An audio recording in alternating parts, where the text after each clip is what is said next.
I mean, David and I, we go back a long ways, probably 12 or 14, 15 years. Oh, more than that. A long time, long time. We're, He loses track of time. We flew helicopters in Vietnam together, right? Well, something like that. Yeah, no, that's another one. A long ways, and we met at events just like this, primarily in Florida, with Jack Miller and Peter Fortunato and that whole crew, John Schaub, and people that really made a big difference and a big impact on both David and myself and a number of you guys that are in this room that were around back then. And so we kept bumping into each other at events like this, and we became friends. And then I recorded a teleseries on GoToWebinar back in the day, or whatever it was, primarily for his private practice clients, and it was called Great Wealth Transfer. Yeah, the Great Wealth Transfer is like the first content thing I ever did, and we recorded it over a series of weeks. We did 2 of them, and then we did a seminar together in Dallas, Cash Flow, and that's actually where I met Barb and Kevin. Melissa came and ran the whole operation. Yeah, my daughter Melissa came, and Quincy was there, and I just remember, and just as part of Quincy's legacy, I just remember Melissa saying something like, "Quincy's the smartest person I ever met," and I understand why cash flow is important. So that was like an integral part of my family doing that event. And so we do go way back. David is the originator of the network net worth. You guys, we say that a lot, right? The very first person, the very first time I ever heard that was from David Phelps, okay? So I don't know if you originated it, but you're the one who got me thinking that way, and the power of association. And the 5 people that you hang out with the most determine your path, and all of that kind of came through David Phelps, and all the stuff I didn't learn in college getting my master's degree in engineering. I learned from David Phelps, okay? So he's had a very big impact on my life, and I'm thrilled to have him with me today. So if you guys could stand up, I want to hear a really loud deal maker applause for Dr. David Phelps. Thank you, buddy.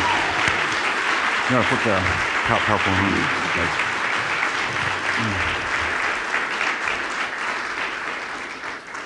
Well, it is indeed a pleasure to be back in Richmond, the home of the Richmond Mafia.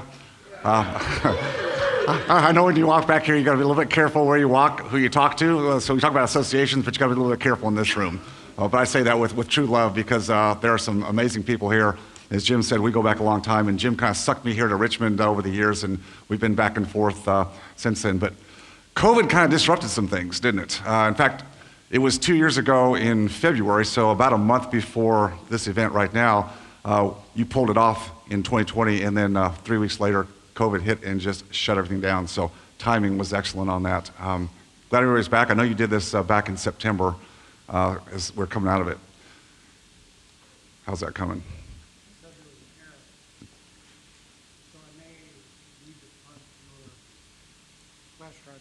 Just leave it in there if you want. So this morning we'll talk about a little bit more about what's happening in the market. Would that be good? I've got some conversation starters, but I love to engage with people. I don't like just to stand here and just spew, what's on my mind, because I think it's more interesting to hear what's going on in your minds. There's Chandler George. Good to see you, buddy. You just kind of snuck in the side door there. One of my other running buddies. It's just so fun to get back and see people. We live in the same metropolitan area, but we have to fly to Richmond to see each other. Now, what's that all about, buddy? What is that all about? Love your shirt, by the way. Looking good, looking good. But I'd like to have some conversations about what's going on and what you all see in your lives and what your opportunities are. You find it? All right. Are we up? Jim is an engineer by background. I know he's got this. I know he's got it. Now we'll just stay. Slideshow?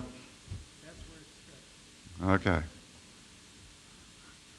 And unfortunately, I don't sing like Sharon, so if this doesn't work, Sharon, I'm going to have to ask Sharon back up again. Okay, we are up. We're up and running. All right, good deal, good deal. It's always nice to have technology work. All right, I'm just going to start with a very short video clip, and then we'll roll. Oh, you have no sound? No, that won't work. Oh, I thought we had sound. You want to fix that? All right.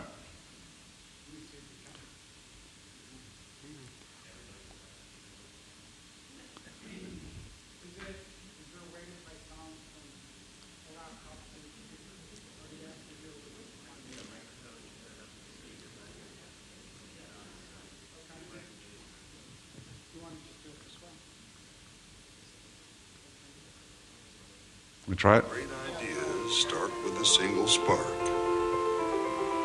Back in 1980, that spark ignited in the mind of a tall, skinny fellow powering his way through the rigors of dental school.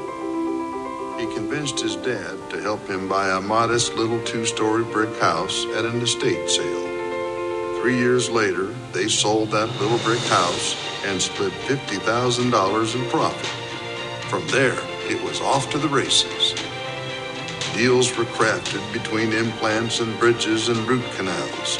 Mistakes were made, bad deals were struck. Partners came and went. A few stayed, the good ones. That tall, skinny, voracious reader started teaching what he'd learned. It was fun to see lives change. Sometimes a little too fun. A band of pioneers was formed. They believed a bold promise. Free for life in just 5 to 7 years. It wasn't some idea to read about in history books or some worn-out cliche sold by suits on Wall Street. It didn't mean growing old playing golf and shuffleboard under palm trees. Thank goodness. To these pioneers, freedom meant something else altogether. To achieve it involved risk and courage and grit. Many thought it was crazy. Some were too fearful to join. But some got it, and that's what mattered. But for those pioneers, proving it was just the beginning. So you all are here for the same, thank you. You all are here for the same reason that I'm here, and it's we have to carry on the legacy of our founding fathers. I'm not going to go political here today. I didn't come here to do that, but I think we all know the concerns that we have for the country, and not just for ourselves, but I think we have an obligation, we have a responsibility for those that are coming up behind us. I mean, how many of you have kids? Like grandkids? Yeah, nieces, nephews. I mean, there's somebody we care about, even in our immediate families. A year ago, a year and a half ago, this book, Own Your Freedom, which I think a number of you have it. Jim, thanks a lot for sharing it last year. That book came as a compilation of work that I did with Dan Kennedy. Dan, there's been a lot of mentors in my life, and that's what we're about. You mentioned Jack Miller, there's even some before that. Dan Kennedy was one that came into my life about 18 years ago, and just someone who I looked up to for so many principles in my life. The book we wrote, Own Your Freedom, is about principles. And one thing I pulled from the book, one of the quotes is, whatever you think is logical, a guaranteed outcome, whatever you think is stable, isn't. Would you agree? Well, it's the truth. It's the truth. Whatever we think has been, whatever we think we've relied on, whatever we thought was the truth, I mean, we know the book of truth, but outside the secular world, truth is not what you believe it to be. And so we have to be on our toes. This is not a time in life where we can be complacent, we can sit back, we can think we've got money in crypto and we made all this money. Nothing is stable forever. So you're here to learn the principles of what freedom can provide for you, but also what you can give back to other people, people who are looking to you as leaders in your families, your communities, your churches, as a nation. However you want to be involved, but this is your opportunity. I look at freedom as 5 steps, and at the base of the pyramid is financial or economic freedom. That's what everybody strives for, right? I mean, when you start in school, you get out, and you've got to start making money, whatever you did, whatever you learned to do, you have to make money to pay the bills. You start a family, you get started. You want to go from some kind of survival mode to stability and some kind of level of safety and security, right? But what about the other freedoms? I mean, what is money all about anyway? What is wealth about? Why do we aspire to have more wealth? Just, I mean, anybody. Options, choices, yeah, what else? Time. I mean, to me, that's what we all want, isn't it? I mean, we take money or wealth and we exchange it for time. Every transaction in the world, the root of it is based on time. If I pay my money to buy something that's already built, build to rent, right? I didn't go do it, somebody else figured it out. Daniel has a construction company, he figured it out. I don't want to go do that, so I want that property. I will spend my money, my equity, and buy that because it's speed to goal. Everything's based on time. If you hire certain jobs out, or you have employees or staff or vendors or contractors, you're paying them to what? Buy time back for you. Time is a commodity that when everything else is in abundance, time is scarce. We never know how much time we have left, right? So my point is, when you're trying to build wealth, what's the end goal for you? And how much is enough? Do we ever really know how much is enough? Most people don't. So I took this concept because I had to figure this out when I was quite a bit younger, and my daughter had gone through successive health crises, and I had a decent real estate portfolio. This is about 18 years ago, and she was in the hospital recovering from a liver transplant. This is age 12. And I had my dental practice, and I had the real estate, and I'd been doing both together, and I think it's smart to do things simultaneously. I don't think you can successfully build anything. You've got to do things together. Can't do everything. But it was when I was in the hospital, watching her just breathe with all the tubes, all the machines, all the medications, and I'm watching my 12-year-old daughter, fighting for her life. And that's when it really hit me. It's like, what is this all about? Yes, I can make money. I got a license and training, and I can earn a fairly high income, but it's at the expense of what? Time. Time. It's the expense of time. I needed to be with my daughter, yet I was compelled to do what? I got to go make more money. I've got to build a financial fortress because that's what I'm all about, right? Yes, we do have to do that. We do have to be responsible. I'm not taking that away, but the question again comes back to how much is enough? I'm not against people that want to be multimillionaires or billionaires. Look, more power to anybody who can do whatever. I'm not judging that at all, but I had to come to a point in my life where I thought, how much is enough? And so I sat in that hospital watching her back in 2004. I made a decision. I said, I'm selling my dental practice. There was nothing wrong with me. I could still do it. But I didn't want that ball and chain, that golden handcuffs. No regrets, no regrets. Don't demean your education, your training, your expertise. It's all for a reason. But there's a time in your life when you have opportunities to turn the switch. The question is, will you do it?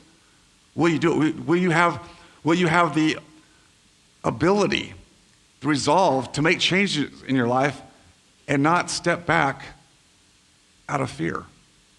Because nothing worthwhile in this world has ever been built on fear. Nothing. We tend to strive for what's familiar, don't we? I mean, we do. We want things that are familiar. We'd like to have routines. Nobody likes change. But this world is fraught with massive change right now. You all know.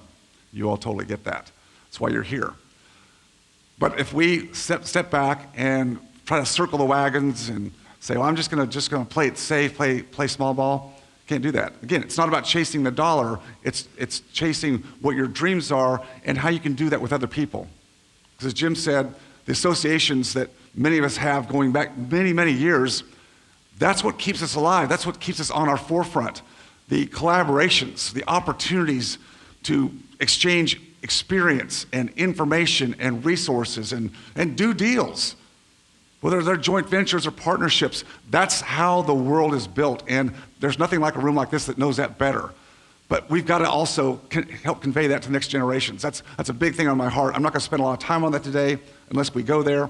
But I really have a heart for the generations that are coming up because I truly believe that the younger ones, are going to have a much more difficult time than my generation. I'm smack dab in the middle of the baby boomers. I'm card carrying now. You know what that means? Card carrying? What does that mean, Mary Hart? What? You can't hear?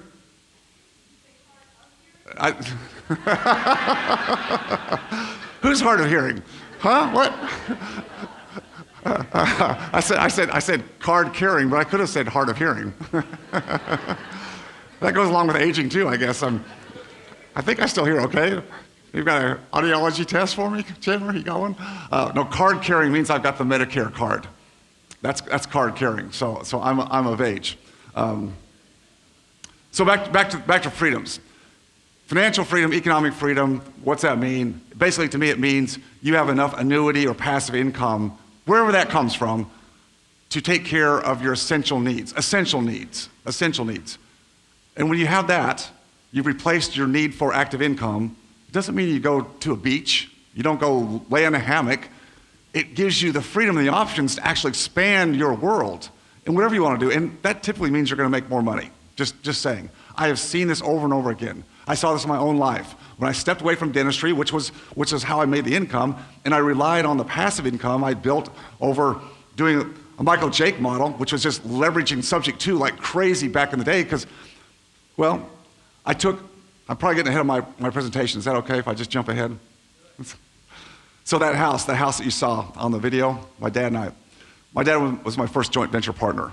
That was a true no money, nothing down deal on my part. I had no money, I had no credit. All I had was student loan debt and just getting started. So that house that we bought together, that I managed, split 50-50 the capital gains. We made about $50,000. I took my $25,000 and I did a Michael Jake model, 100%. Parlayed that in, back in the 80s, I mean, I could take true subject to, subject to without even worrying about due on sale, because there was no due on sale until 1987. Now you can still, obviously there's workarounds, plenty of workarounds, but I leveraged everything. Now back then, 1980, anybody know what the federal funds rate was? No, higher. 20%. No, 1980, 20% federal funds rate. How do you make money in a 20% environment? Do you think you can? You can lend it? Yeah. Who's your borrower? Who's your borrower that can pay 20%? See, that's the problem. Yeah, we can lend money all day long, but there's got to be something behind that. So yeah, I lend money. No, we bought a property. Now, our mortgage rate wasn't 20%, it was 13.5. Still a little bit high, yes? Yeah. Would you all go out and buy property today with interest rates at 13.5? Couldn't do it, could you? You think rates are going to stay where they are? So what are you going to do? Make it how? How are you going to make it work? Reconfigure numbers? Well, look, there's an equilibrium. You know, as rates go up, what happens to prices and values? They go down, yeah. So the property we bought back in 1980 at 13.5% interest rate, the purchase price acquisition was $83.5, and it rented for $975. And if I do the quick math in my head, that's a little over an 8% cap rate. Good enough, Rich Lennon? 8% cap, is that okay? You take that all day long today, wouldn't you? Yeah, right, exactly. So at 13.5% interest rate, 8 cap on a rental property, it still worked. Now, we're gonna have to go through some fluctuations to get there. I'm not predicting interest rates are gonna go that high. I don't think that they will, but they are gonna go up. They're gonna go up. We had 40 years of declining rates, right? We've been in this 40-year period from 1980, when Paul Volcker came in as the Fed chairman, elected first under Carter. That's when we had inflation. You know what inflation rate was in 1980? Want to guess again? No guesses? Give me a guess. 12? Higher. Try again. No. In between. 14.8. Well, that was one particular month. It changes every month. In fact, today we're going to get the CPI rate out. It'll be sometime today. Someone, as soon as you find it, let me know. Call it out. Whenever you look it up. The numbers for February will be out today. Anybody bet they're going to be lower than 7.5%, which was what January was? What do you think they'll be? What do you think they'll be? Just guess. What do you think we have today? Yeah, I think we'll be over 8. Yeah. Do you think it's going to get better? No. So what are we going to do?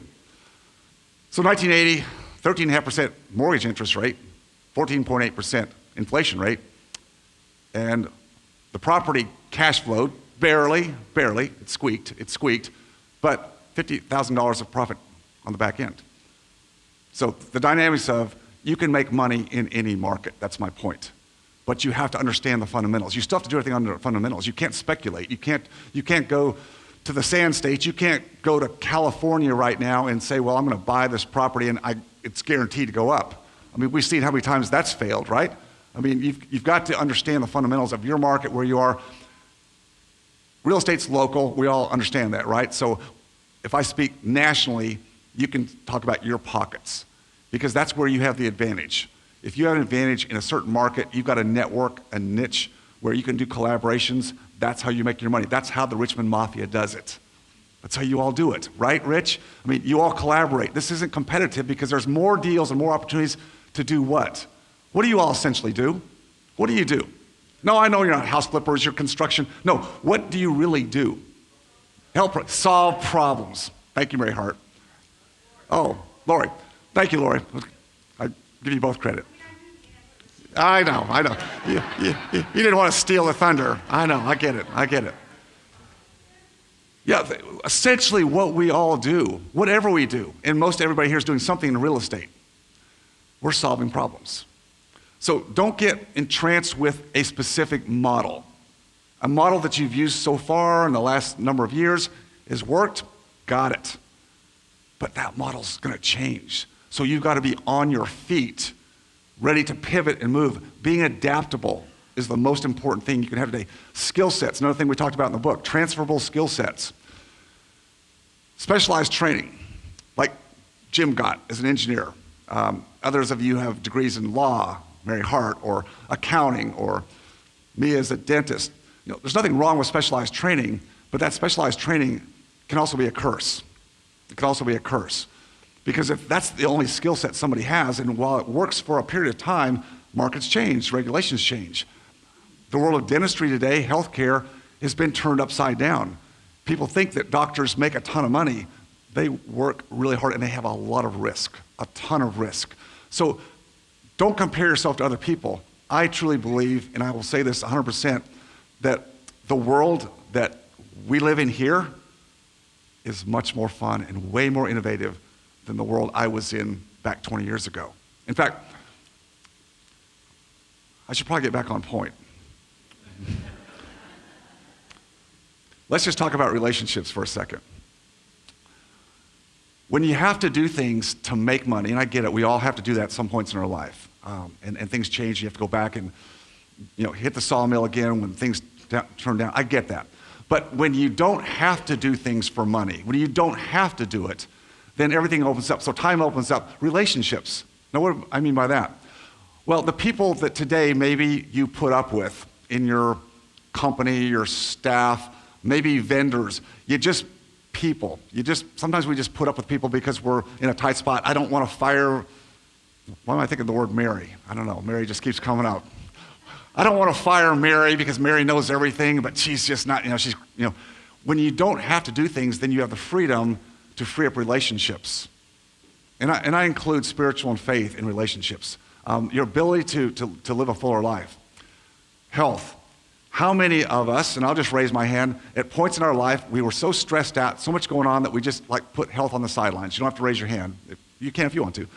We've all done it. We've all done it, right? Because, well, I'll get back to it. Chandler George, probably the king of health. I mean, I love what you do. Active energy, endless energy, just doing stuff at, I don't know, you turn 83, I think, next month. He's looking great, isn't he? I mean, that's the epitome of somebody who's living their life really, really well. But again, if you're stressed out and having to go to work and crunch it out and make the overhead and pay the taxes, which is where we all start, it's really hard to live your best life. So my point is, we start there. How quickly can you take your active income, and again, I do active income today, there's nothing, but I love what I get to do. See, I think freedom is being able to do what you want to do, with whom you want to do it, when you want to do it, how you want to do it, and where you want to do it. Now, that's a very idealistic standpoint. Nothing's ever perfect. But I spent a lot of my life with parts of that didn't fit. And it was the time I was sitting there in the hospital with Jenna that was really the wake-up call, where I decided, I gave myself permission, really was what it was. We have to give ourselves permission to make changes because there's a guilt trip that's put on us, right, Mary? You're a lawyer. You shut down your practice a few years ago. There's a little bit of guilt that goes along with that. People, maybe family members, well-meaning, people you know, colleagues, friends, will say, what are you doing? What the heck? You know, you're a lawyer. You went to all these years of school. You should be doing law. And Mary goes, nope. I'm going to change my life. I'm going to live a different life. I've done all that. So wherever you are in your life, and I know we've got all age ranges, you can't turn on a dime like this, but you need to have in your head the mindset that whatever you want to achieve, don't think about doing it yourself, don't go solo, but use collaboration to get there. Use the resources you have around you. That's, again, why you're here today. The top, it's a little bit like Maslow's hierarchy, you're familiar with, self-actualization. You know, what's your real purpose? What's your real meaning in life? And it took me, beyond that epiphany when Jennifer was in the hospital, when I made the decision to sell my practice, it took me beyond that to really decide who I really was. Honestly, it took me a few years after that. So I'm telling you, I was a guy in my 40s, and it took me till late 40s to really figure out where my passions were. Oh, don't get me wrong, I loved real estate. I still love the art of the deal. I think it's very cool, the art of the deal, solving problems. I love to see that happen. I love to do it with other people.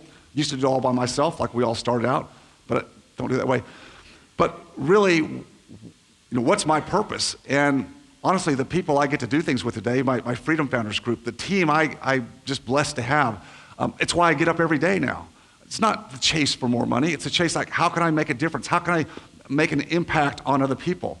And when I see lives being changed, just like they are here in this room, that's what inspires me.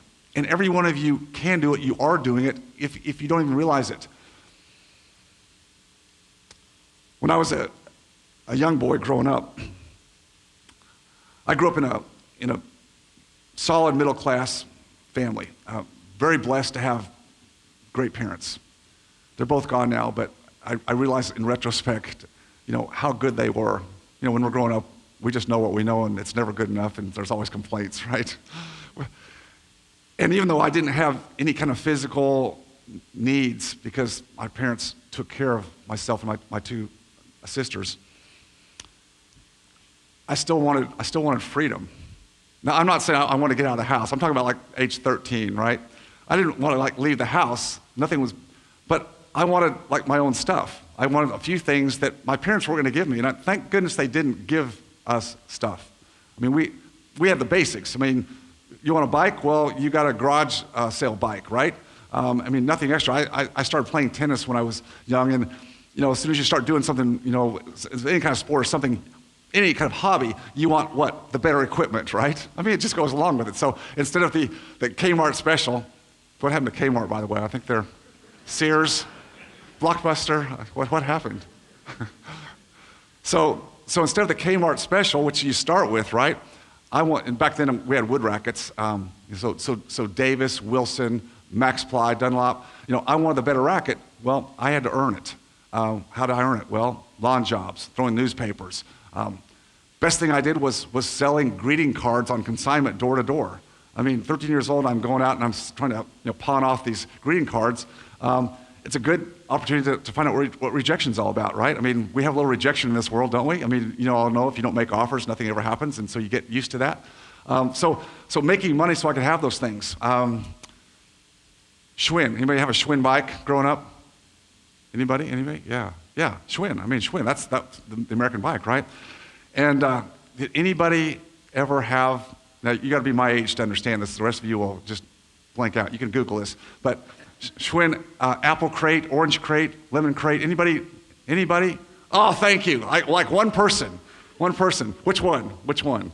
Apple? That's it, cherry red. That was my design, my desire. I wanted that cherry red Stingray. I mean, banana seat, drum brakes. I mean, this was tricked out like nothing else, right?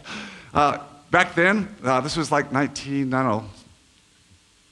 guys, like early 70s, 99 bucks. And that was a lot of money for a young kid who was throwing newspapers. But I got there, Tom Bear. I'm talking about the Schwinn Apple Crate Stingray bike. That was my treasure. And so that's where I went, and I got it. I didn't want to necessarily sit with the family and watch, Sunday night Disney. I wanted my own TV, so I did. I went to Kmart and I bought a black and white TV. Still had to turn the knob. There was no remote, but that's what it was back then. So what I'm saying is I wanted independence at an early age. And then I took the safe and secure route. What's that? College. Now again, nothing wrong with college. Then I did the dental school thing. Again, I'm not putting that down. But how did I know that that's what I should be? I didn't. I was following a path that had kind of been set for me. Now, no one forced me. Don't get me wrong. My parents did not force me to do anything. Great parents. But when you're modeled in an environment, and maybe you're good at passing tests. I could pass tests. That doesn't mean I'm good at anything at all. It just means I can memorize and regurgitate. And the next day it's gone, right? Anybody like that? So, yeah, right? I could do that, right? That doesn't mean you're good at anything, but that means you're kind of anointed. Well, you should go, higher in degrees. So I did. Because that was back then, that's the safe and secure route. That's the way that you're going to have a free life. Again, we need professionals. All the professionals that are here, whether you're still doing that or not, we need you. So I'm not putting that down. But that wasn't really what was in my heart. And I didn't figure that out until I gave myself permission back in 2004 to exit the practice and create space, margin, time. I had enough passive income. I had enough. Not stellar, not monumental amounts of cash flow. I had enough. And that's what I call the freedom number.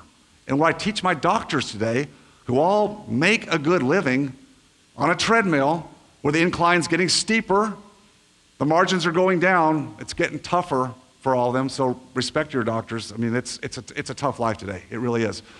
But I tell them, if you can focus on a freedom number and not push that number up, because what's everybody want to do? Well, if I ask you today, what's your number? You might say it's 8,000 a month or 10 or 12, but you're still going to push that number up. You're going to add some. No, just tell me what your baseline needs are. All the doctors want to tell me I need 20, 30, 40. Get over it. I say, you don't need that. That's what you want. It's okay to want it, but what do you need, right? What do you need? So then we just talk about what you all know is how you take your equity, wherever it is, 401ks, retirement plans, debt equity in residence or commercial buildings or annuities or whole life and leverage that stuff. Reallocate it to where you can get the passive income. And so what I do with Freedom Planners is I help them connect to people like you because they're not going to go out and do it. They don't have the time, the capacity. So again, it's about collaboration, connecting the dots, showing people that have high incomes, but they have no passive cash flow. Therefore, they have no freedom. Back to time. Everybody wants time. If you talk to people about time, what matters to them, you've got something that helps solve that for them, you won them over all day long. Now, you've got to be the part. You've got to be able to do it. You've got to be able to produce, of course. In the book, we talk about the evolution of a free person. Goes back to what I was saying. Technician. We learned something early to do something to trade time for dollars at some level. Technician. And then we evolved to the business operator. Operator. That's the self-employed, which means you really don't have a business. You just really have a job. But again, and a lot of people are stuck there. A lot of doctors are right there. That's what they have. They have no freedom. In fact, they're working for insurance companies and hospitals and everything else. They really have no freedom at all, but they own a company. They take on all the risk and have really no freedom at all to make the market. So from business operator, we go to a business owner. Now, this is a better position to be in because if you own a business, it means that business is not totally dependent upon you. If you're in a business like I was as a dentist, pretty much I spun all the plates. I was HR, I took out the trash, I turned on the lights, paid the bills, did the accounting, did the payroll, and did the work, did the fulfillment. Again, that's a business operator. But a business owner means you've got other people that are perhaps more skilled than you are or can do things that you don't want to do, and now you can pull yourself back and now you can work on the business. So it's definitely a step up. What's after that? Marketing. Anybody believe that marketing is an essential part of whatever business you're in? Everybody here understands that. I know that. Yeah. But you know what? Most business owners do not. Most business owners believe in the field of dreams.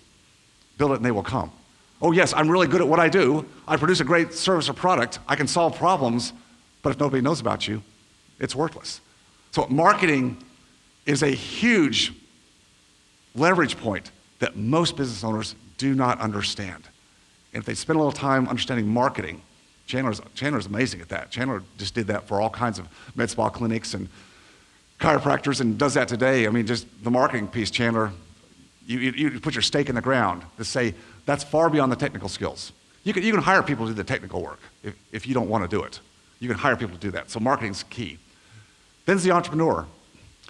Many entrepreneurs in this room. Now again, you can do all these together. You don't have to it's not succession. You can, if you love the technical work that you do, and there's certain technical work that I love to do. It's fun. I like to do it. Then do that. But decide where you want to fit, right? You can do some of all this. And at the top is the investor. The investor. And some of you, again, are doing some of all these things, right?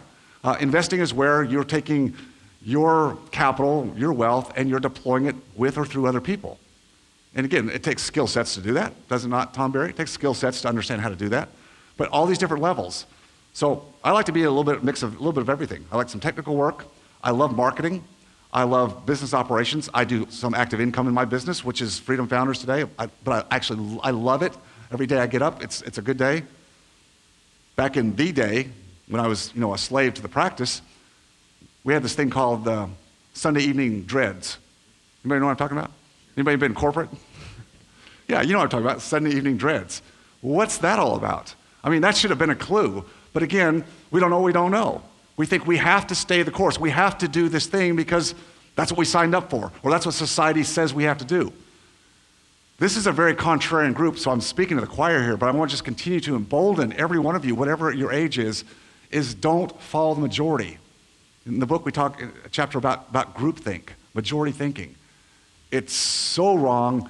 You've got to be willing to step forward and be the renegade and think differently about everything you do. Turn everything upside down. When you think that you can't find a problem, solve a problem, just turn it upside down and reverse engineer it. There's so many ways to solve problems today if we'll just get out of our box, the trap, the indoctrination that school, and I'll tell you, the training I went through was all indoctrination. Yeah, certainly to acquire specialized skills, but it was talk about no entrepreneurial spirits at all. I mean, you'd think working on teeth was like working on a brain. I mean, if you make a mistake on a tooth, it's like not the end of the day, but in dental school, it's like, you make one little tiny micron error in their opinion, and it's like you fail. What is that about, right? I mean, it's a crazy world we grow up in. School today just teaches our kids not to ask questions, not to be out there. It's teaching, if you ask a question, you're stupid, you're dumb. What's wrong with you? I don't even want to get into that. It's just, but that's why we have a responsibility to teach kids. And many of you are doing that really well in your own businesses. Excuse me. I know Tom Berry.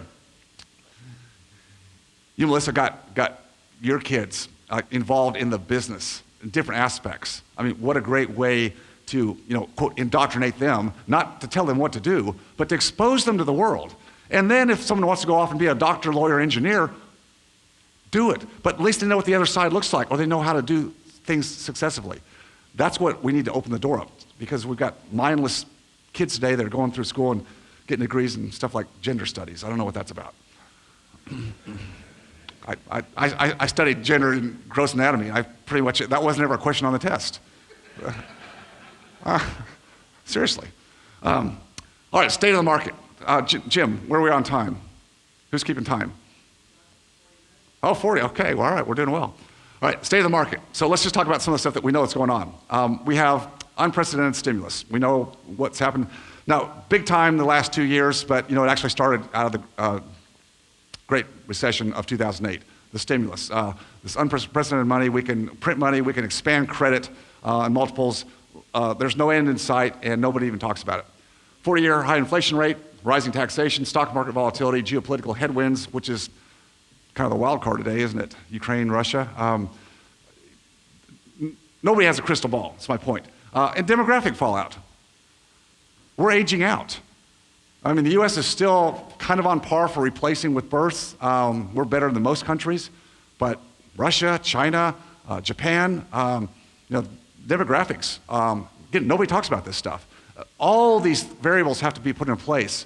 And trust me, nobody has a crystal ball. You can listen to a ton of opinions and you're going to find them all across the spectrum, right? Am I right? I mean, all across the spectrum. So my point is, you have to be discerning and decide what matters for you. What matters for you? Because what matters for you is what matters. Your local economy, your local business, who you do business with, that's what matters. These other factors are there. We need to be aware of them. We need to be able to be flexible and adaptable and be able to pivot when we need to pivot. I talked about the 40 years of decline. This last 40 years, I hate to say this, but it's probably the best years that people that have been growing up in that 4 decades will ever see. It's not going to be as easy as we had it, and it was easy. Yes, we had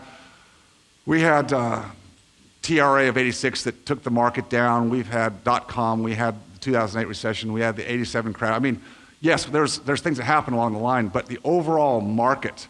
Oh, what is it? What is it? 7.9. Almost hit 8. Now. Yeah, that's what I was going to say. So realize that's the government stated number. So what do you have to do with that number? Just double it, and we'll be there. So exactly. So thank you.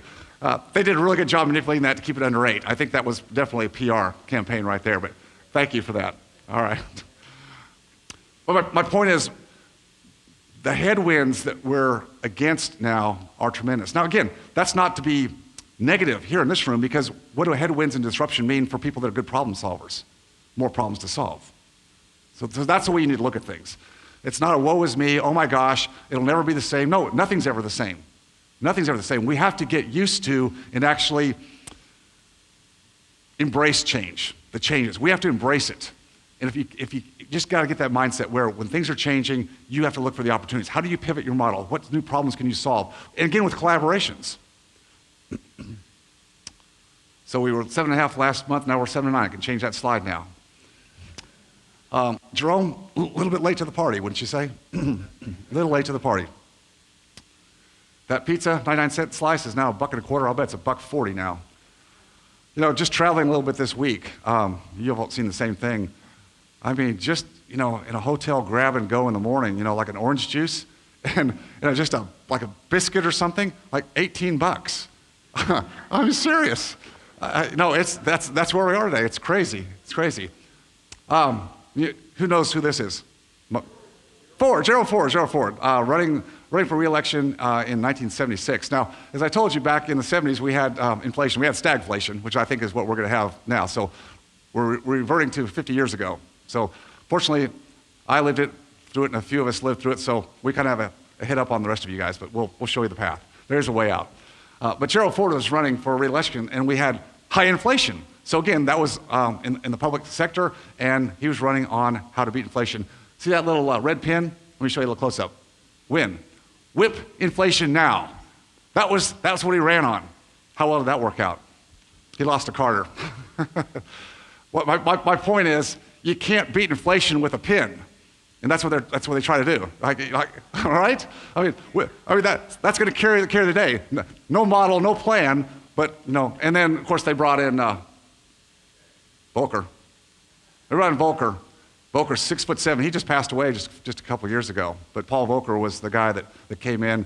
And of course we had the political will back then, and we didn't have as much debt as we're carrying right now as a nation. We couldn't do this today, could we? You can't have interest rates at 20%. I mean, there's no way. They're going to go up. But 20%, well, I guess I should never say never. But to get there, some other things are going to have to happen first. Big things. So I think we'll leave that alone. Book I've got coming out at the end of this month, Inflation, the Silent Retirement Killer. I'm not here to sell books. I don't make money selling books. I like to write books. But this might be a book, I'm just saying. No, it might be a book, a book that'll help you, but it's a book also to seed people that maybe you do business with. Because obviously, one of the ways that we know how to offset inflation is to invest in what? Not crypto. Sorry, Tom. It's not crypto. You can do crypto. I'm not against crypto, but no, tangible assets. Businesses, real estate, equipment. So my point is, if you've got people that you can help, like I help in Freedom Founders, what's on their mind today? Well, inflation. We just talked about it. Inflation's everywhere in people's minds. There are people that never heard about inflation, or maybe heard it but never understood what it meant. They're understanding it today. So this book, I wrote it to build on that premise, but also what are the answers? So the digital will be out in this month, and hard copy will be out soon thereafter. So if it's a book that you want to grab, you can take note of that. But this is the book that sent me into real estate right there. because it was so darn boring. I needed something else to read at night. Whoops. So this was the book. Oh, I lost it. Where am I going? Backwards. Up. Okay, there it is. So that's the book, William Nickerson, How I Turned 1,000 into a Million in My Spare Time. No, I read that book at night when I was supposed to be reading organic chemistry. And, well, I always had a curiosity. And my dad didn't come from real estate. I didn't really know anybody that came from real estate, but I just wanted to learn, how to be better with money. And this is, I'm in school, I don't have money, but, I still had that entrepreneurial instinct. Even though I was going to dental school, the safe route, I still had this quest for, how can I be a good steward someday of assets I may have? And I read books on the stock market and mutual funds that just come out back then. Again, I'm dating myself, but I got this book right here, and I couldn't order it on Amazon. I couldn't get a Kindle download. I actually had to pull out my wallet, take my library card, and go to the freaking library. Anybody been to a library lately? Probably, yeah. I mean, that's what we used back in the day, but it worked. It actually worked. And I read that book, and the cool thing about what Nickerson wrote is the fundamentals in that book have not changed. Now, the marketing and the environment, yes, but the fundamentals, and that's what I go back to every time. That's why buying that house in 1980 at 13.5% interest rate, mortgage rate, it worked because we focused on the fundamentals. I won't go through what those are. You know what they are. Just buy the worst house in the best location, make sure it cash flows. We didn't overbuy for our skill set, which means we didn't do any major lifting on the property. It was, hey, Paul White, you've just been hiding back there on me. Brother, good to see you. We didn't need major lifting. We did the smart things. And other than that, there was no genius behind that move. It was just stepping out on somewhat faith, but also some knowledge. And that book is what took me to finding Jack Miller, John Shaw, Pete Fortunato, Jimmy Napier, and the line goes on. It's like where a lot of us grew up. But even before then, I have to give credit to Robert Allen. Now, Robert Allen's an amazing marketer. He really never did anything with real estate, just to be clear, all right? He actually went bankrupt because he was an information marketer. No, very good, very good. I'm not taking anything away from him. He's a very good marketer. He actually took his message about real estate from attending John and Jack's seminars back in the 70s. And then he took that and very smart marketer, rolled it up. One of the first books was Nothing Down, and then he had that challenge thing where he went to California, San Francisco, and had $100 and had to go out and buy a house, in 72 hours, and they took a reporter. You heard about that? The challenge. Anyway, that's Robert's story. But my point is, this book set me off in the house my dad and I had. And it's like, I got to do more of this. So again, I was gleaning for information. There was no Facebook, there was forums, there was no deal maker. Jim, where were you back then? I needed you. Jim wasn't deal making. He and Cheryl hadn't done their first deal yet. That came a little bit later, right? You got your story. But Robert Allen would go around the country with this entourage of speakers. It was called ACRE, the American Real Estate something associated, ACRE, American Congress of Real Estate. That's it, ACRE, A-C-R-E, American Congress of Real Estate. And he took a troop around the country, and he'd get a bunch of people that were doing real estate, and he'd line them up on a stage, and then he'd go to breakout rooms. And in Dallas, Texas, I went to one. And he lined up all the speakers. There's probably 15. And what they were really doing, most of them, is they were just coming to pitch stuff. Now, nothing wrong. I mean, some of you probably got stuff from Carlton Sheets and whoever. Right? I mean, there's nothing wrong with that. I mean, because it gets us started, right? It's something that gets us started, then you just got to find the truth in that and then move your way up. So here's this big lineup, and I went to a bunch of the breakouts, and most of these guys, their speeches are all based on the pitch, and they're selling the dream and all this stuff. And of course, I shelled out money, and I got all that stuff. I've still got not digital tapes, cassettes. If anybody wants them, I got Mike, Jake. You want some of those? Yeah, you got a few too, don't you? But along that lineup, I still see at the front of the stage when they were kind of going through, and here's all the speakers, and you got to choose which one you're going to go to.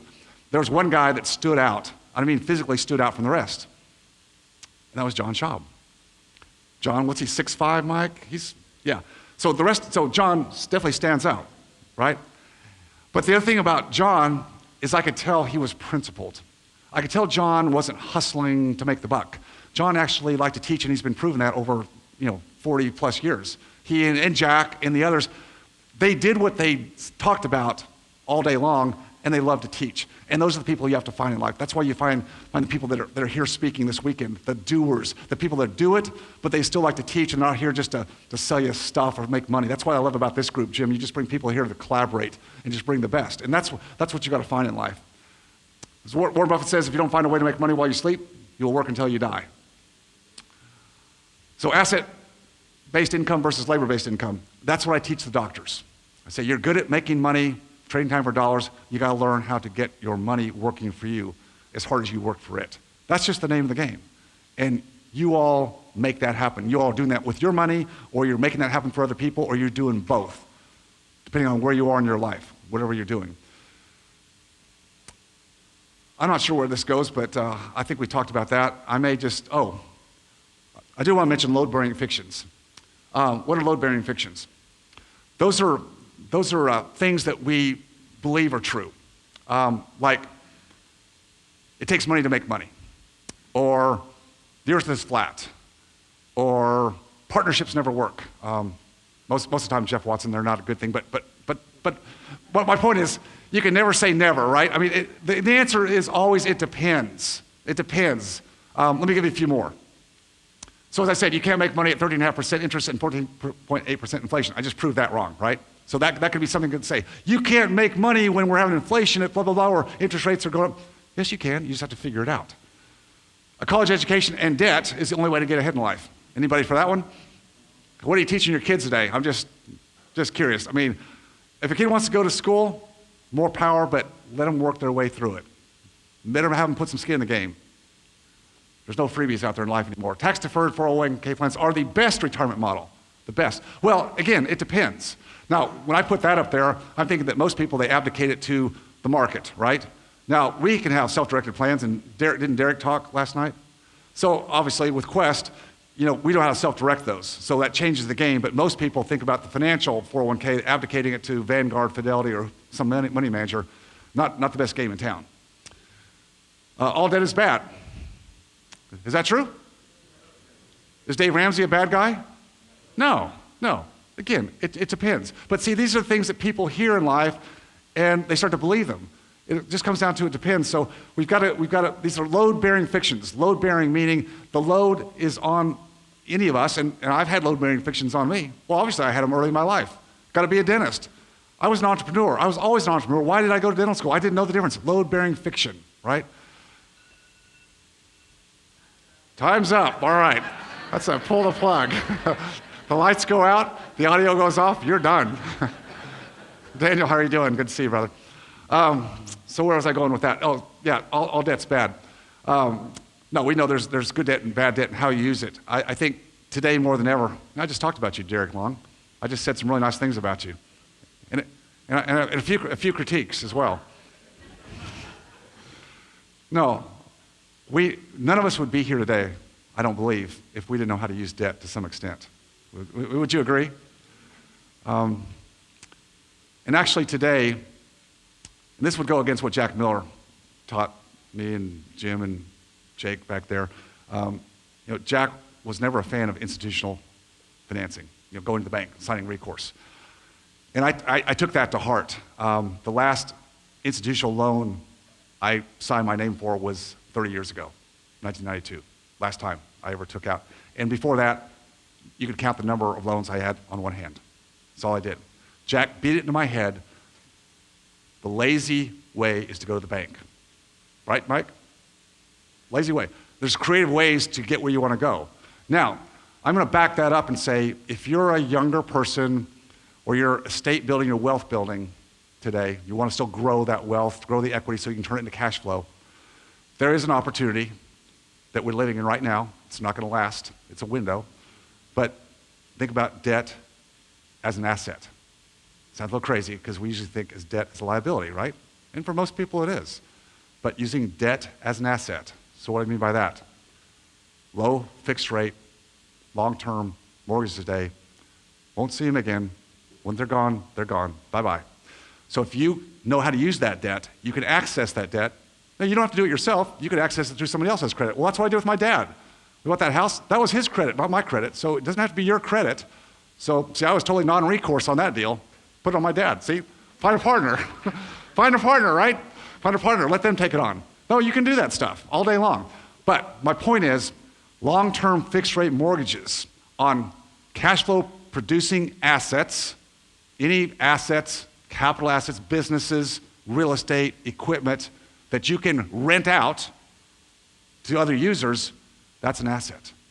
And if you're young today and you can access that either yourself or through other people, grab it. Now, again, be smart about it, because again, because low interest rates are where they are today, that's why we have this price appreciation. So you gotta be careful. You gotta be careful. Where's that sweet spot? Don't push it and think, well, I'll leverage everything to hilt, and my margins are razor thin. Don't do that. Today, more than ever, you need to have more margin. You need to have backup. You need to have liquidity, wherever that is. Again, either that's your liquidity, you've got cash in the bank, or you've got assets that are more fungible, maybe short-term lending deals, for example. I mean, I can move that paper in a heartbeat. Just all I gotta do is call Tom Berry. I got this note, Tom will cash me out in a second. If I don't want it, if I got something else to do. So the fungibility of those assets is really important today. But that long-term debt is an asset. In fact, I truly believe that as we see this next scenario ramp up, that you're gonna find people that are living in homes today, whatever their age is, they're not gonna be selling those houses with that long-term fixed rate debt. Why? Because you can't replace that low interest rate debt, and prices are up here. And so if I'm gonna sell a property that I have a 3.5% on, that I've been living in, and I wanna make a move, now I've gotta give up that, and maybe my rate's 5% or more, maybe. And what's that gonna buy me? Same size house? No. So wait a minute, why am I gonna sell? Now, there will be people that will have to sell, don't get me wrong, but the choice, the option of people moving and going from here to here just because they want to, so what's that gonna do for supply? Yeah, I mean, we already have supply problems right now, right? We have supply problems, we have issues with inventory, that's why prices are where they are, that's why the margins are tight, that's why you can't find good deals. And with supply chain issues and with the conflict, well, that's not a conflict, it's an invasion, going on with Russia and Ukraine, supply chains are gonna be even more disrupted. I mean, we're just seeing the beginning. I mean, the fallout from this, depending on how far it goes, and Daniel, I know you could speak all day about this and probably would have a lot to say, so I'm not gonna step on where you might go today. But I would just say the markets are in major disarray today. So that's why you have to be flexible and adaptable.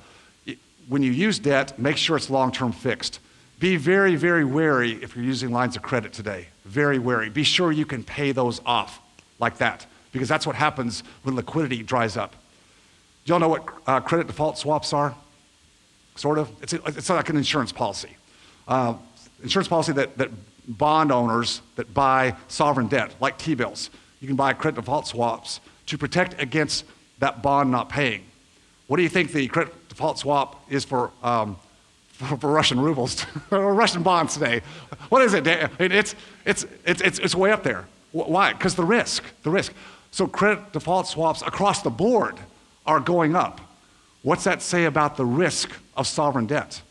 What's that tell you about the markets? Liquidity in the credit markets is everything. And when something triggers that to dry up, and I can't tell you what it's gonna be or when it's gonna happen, don't have that ability. But we're in very tenuous times right now. So when you can lock into long-term debt that is not callable, that's okay. But be very wary of extending yourself out. I'd be very wary of going into being a participant, either an operator or a lender or investor in development projects. Unless, here's the caveat, you're working with somebody who knows that market cold. And again, I'll just say, like Daniel, he's a developer. He knows what he's doing. If I'm gonna do business, he might be the one guy I might do business with, but other people out there that are doing out of the gate, I'm doing land developments, and you know who owns them? The construction people, construction. If you don't have your hand tight on managing the money in longer term developments, renovations, redevelopment projects, be very, very wary, unless you're working with somebody who knows what they're doing. Be very wary. I'd stay away. I'd stay in short term or cash flowing, modest renovation stuff today. Probably stuff that you all do, but do not today get stuck in something that's gonna be long term, because the credit markets can dry up in a heartbeat. Just like that. It happened in 2008. If you're around and pay attention, it happens that fast. And that's where a lot of people who were doing great, well, Lehman Brothers, on Friday of whatever that date was in November 2008, on Friday, they were solvent. On Monday, they're out of business. That fast. It happens that fast. Short-term credit markets, the overnight lending. And it's scary right now. It's tenuous. So just be wary of that. You got to position yourself for what's happening in the markets. Owning versus renting is always better. True? No, absolutely not. It just depends. It just depends. All millennials are lazy and entitled. Well, except for the ones that are here.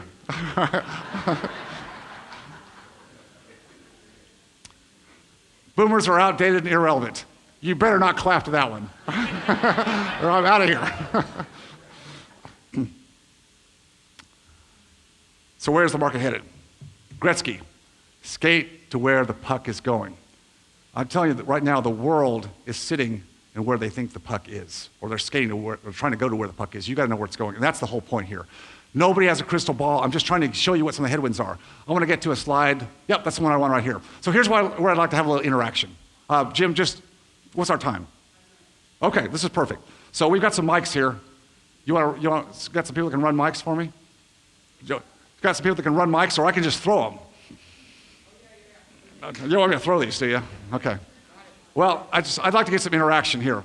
Because I've just tried to set the stage for your thinking. Here we so go. I put a lot of different areas of, I think would be interest points, and I just put question marks on every one of them. Who wants to jump in and ask a question? Who's got a question? I just put a bunch of stuff here. Guys in the back. About how any of this might affect you or your business or your future or your generations. First question. Here we go.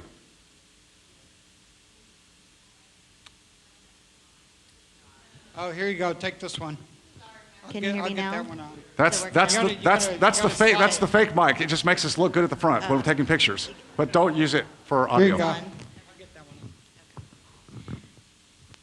Yeah, so big question is a lot of people are refinancing or cashing out, and there still are a lot of deals out there. How much should we keep liquid through this uncertain, Yeah, time? great question. Great question. Yeah, well, liquidity is going to also be related to what your overall business cash flow margins are. I mean, how much spread do you have like right now? And again, I would just say in general, younger people, because I was young one day, my margins were always very thin, because I always had active income and I could bail myself out, so I ran thin. So depending upon how much margin you have with whatever you do actively, and if you're flipping houses, that kind of stuff, then I understand that income's bump, bump, bump, bump, bump. So in that case, you want to have more margins. Liquidity depends on how you want to look at liquidity. Liquidity, number one, could be cash in the bank. Okay, and that's good liquidity. But does it have to be there? Nope. There's people that have short-term funds that you can put your money in, like Tom Berry, where I can earn a better than bank rate by far, and that money's relatively fungible. I mean, right? We have funds that we know people that have 30, 60-day, 90-day, 6-month funds that'll still pay way above market. So that would be fairly liquid. What other assets do you maybe have? Do you lend money? Do you have notes receivable? Those can be turned into cash in a room like this relatively quickly. So just to say how much cash you should have, now in a general business, operating liquidity, I'd say a minimum of 3 months. Today, I might be pushing that a little bit further out, meaning you've got so many months that you can actually pay all the bills for your business. So you have 3 months of that, you have 4 months of that. I personally try to keep about 5. But again, it's going to depend. So look at those different dimensions of liquidity, and you can kind of ladder in. How much cash do I actually need? How much in some fungible funds, lending? What could you liquidate? And probably the last one, but it's a very important one. Who else do you know that has money? Like, I heard there's a company called Quest, and they have like quadrillions of dollars of cash just sitting there. But to get to it, you can't go through him. You have to actually go through somebody that then goes through him, and then you get. But my point is, if you know people, that's why you're here in this room, is if you've got assets and something's going down, and you see the market's tripping and you can't exit, find someone to collaborate with. Because you may have to sell something at a discount, but if you can sell at a discount and quote, partner with somebody who will ride through it with you, there might be another day to fight down the road. If you just have to give it up to a bank because banks won't bend, then you got nowhere to go. So just having the relationships can help you a lot too. Does that help? It's a really good question because 2 years ago, almost to the day, COVID shut the world down. Those who had liquid cash reserves survived, and those who didn't went out. So thanks for asking that. Tom Here we Berry. go, Tom. All right. David, you've got a really good list of things that are going on out there. Where do you see the opportunities? Well, yeah. Well, the opportunities is it's going to be through your network of the people that you work with and whatever that market could be. Again, if I'm collaborating with different people, that extends my network. But the network meaning solving the problems. So, Tom, it just depends. I can't tell anybody here where your opportunity is going to be because I don't know what you specifically do, what your strengths are, what you bring to the table. When I say bring to the table, I look at putting deals together in like 4 quadrants, just to make it real simple. There's people that are good at finding opportunities. What kind of? Well, I mean, just solving problems. Is there funding problems? Is there operational issues? Is there tax lien problems? I mean, who finds those problems? Someone's out there finding. You find those through a network. So who's your network? Who do you collaborate? Who do you get with on a regular basis? Rich, I know you do get-togethers here with the mafia on a regular basis, and you guys that's what you're doing. You're trading like what's going on in your market. Who needs to solve this problem? What do you see coming up in your sector, whatever your sector is? So I think that's the first thing is just be networked, and then through that network, if you can't solve a problem, maybe someone brings to you. Well, here's a problem. It looks like an opportunity. This isn't my world.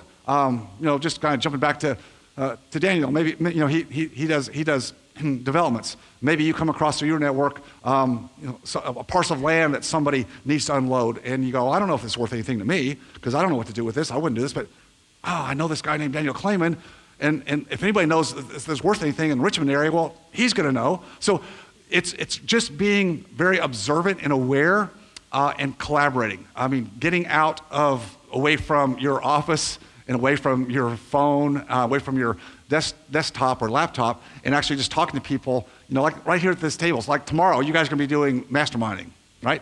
So, I mean, that's one of the things I would be doing at the mastermind tomorrow is maybe that could be one of your topics. I'm not trying to steal your thunder, but you all might say, well, what does everybody bring to the table? Well, I've got a network, so I might find deals, things that come across. I don't know if they're good deals. I don't know how to solve them all, but I might find them. Then what's the next thing? Someone has to actually negotiate and close. So here's a deal. Okay, well, someone's got to actually go to the person who owns it and make the deal work. Terms, cash, what's it going to take to put it together, right? That could be the same person, could be a different person, different skill set, right? There's still got to be some kind of funding, whether you buy something subject to existing loans, or you bring private capital in, or you get sellers to carry back. So, or you bring cash. So someone's got to fund it. And then there's one more piece of those 4 quadrants. What's the fourth one? Managing, yes, the easy part, always the easy part. That's the part I always delegate.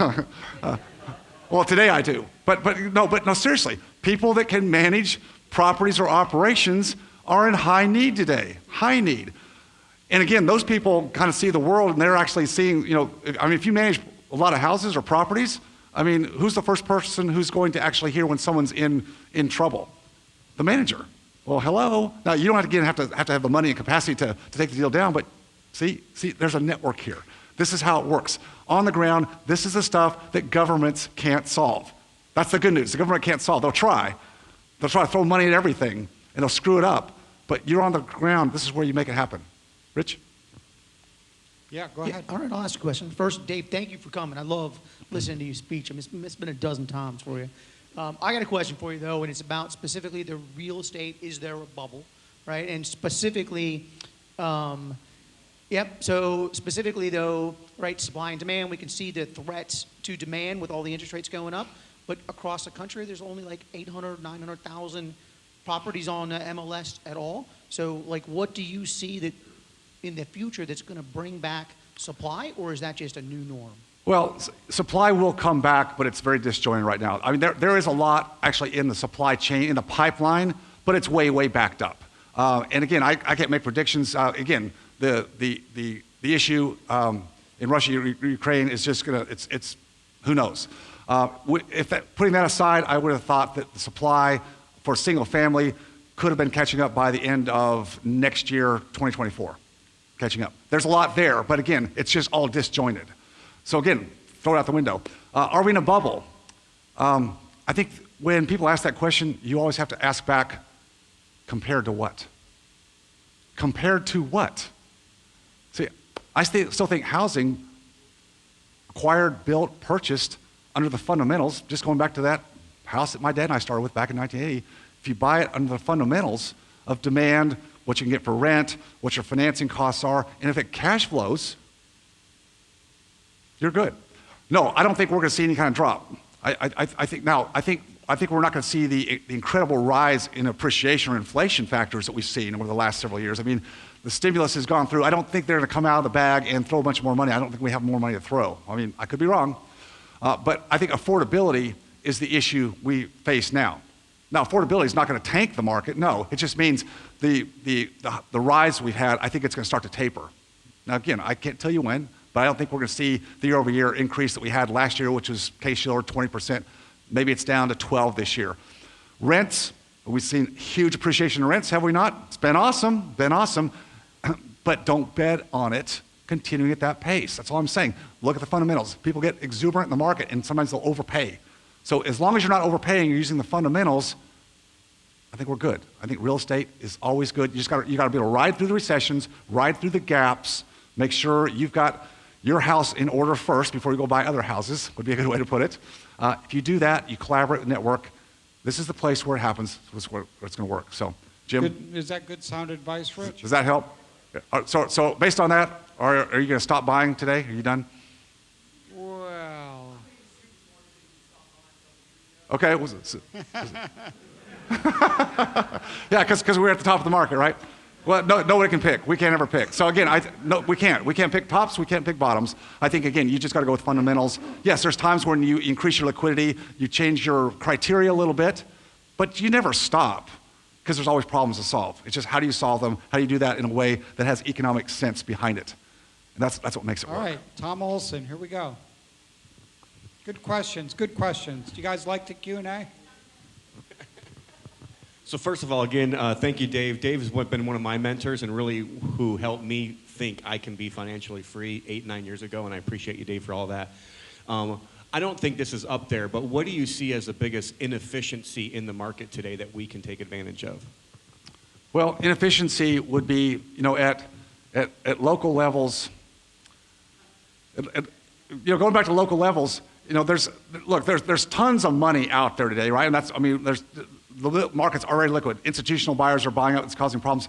But I think the inefficiency is, again, on local levels. Big money can't do what all of you do, boots on the ground. They can't. They're coming by in big tranches. They're looking for efficiencies. So you've got to just use the natural inefficiencies. You can't go head-to-head with hedge funds. What you got to do is you got to be the middleman, right?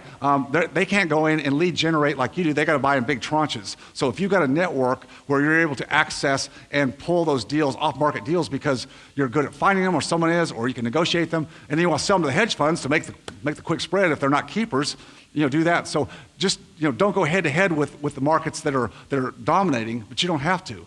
It just depends on what level you want to play ball. Jack Miller said many years ago, he said, you want to be the cockroach. Now, I don't really want to be a cockroach, but you get the point, right?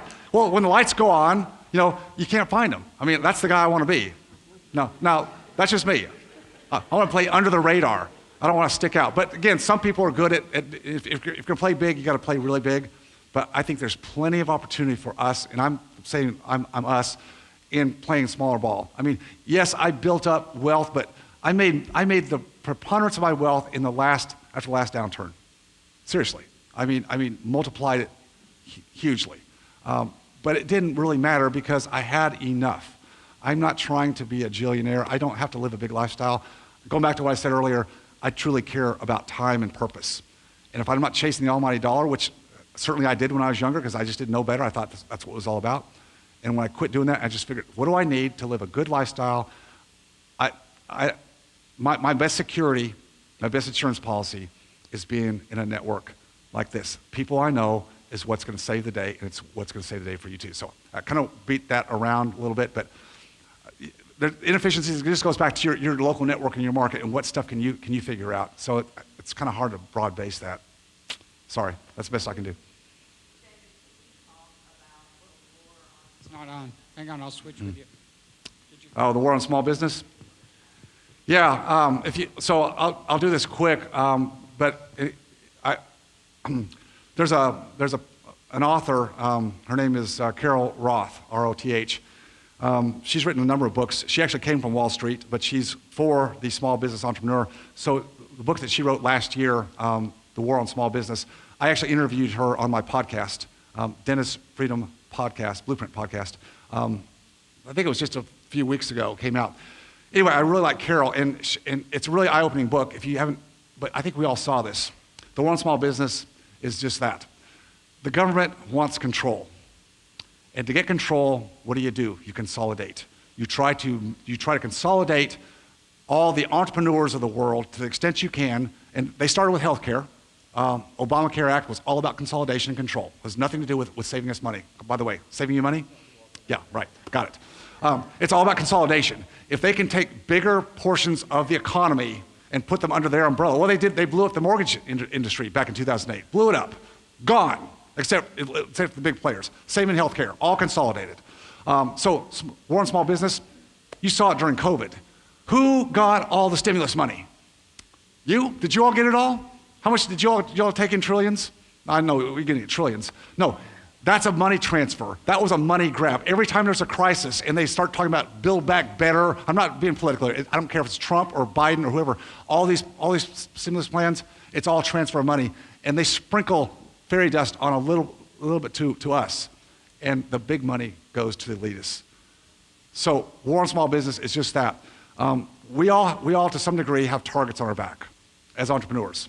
Now I will never fall back and be a corporate W-2 or ever, but we have targets on our back. So again, you've got to just determine where you want to play ball. They are coming after us. And look, I'm not being paranoid. I'm just saying that's the world we live in today. I'm not throwing it down. I'm not done. I am out there, but we have headwinds like we've never had before. Hang on, get the mic. Wait, can we get a camera on this? Camera, please. Stand up, face the camera.